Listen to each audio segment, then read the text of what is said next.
اور نبی کریم صلی اللہ تعالی علیہ وسلم ہر پیر جمعرات کا روزہ رکھتے تھے.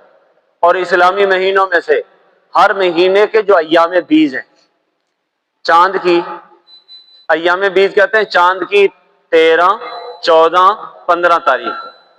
کتنی تاریخ کو؟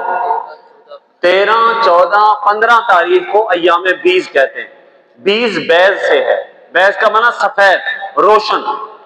اور یہ دن چونکہ چاند کی چاندنی کی وجہ سے بڑے روشن ہوتے ہیں. 13ویں، 14ویں، 15ویں کو چاند اپنی جوبن پہ ہوتا ہے. اور ان دنوں میں رسول کریم صلی اللہ تعالی علیہ وسلم روزہ رکھنے کا اہتمام فرمایا کرتے تھے. ہر مہینے کی، چاند کے مہینے کی 13ویں، 14ویں، 15ویں پیارے نبی صلی اللہ علیہ وسلم ان میں روزہ رکھتے تھے.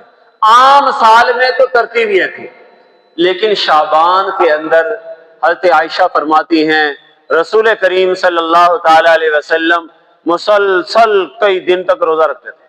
رسول کریم صلی اللہ علیہ وسلم کے بارے میں آتا ہے کہ شعبان کے آخری جو 2 دن ہیں، 1-2 دن، ان میں روزہ چھوڑتے تھے تاکہ شعبان اور رمضان میں فرق واضح ہو جائے.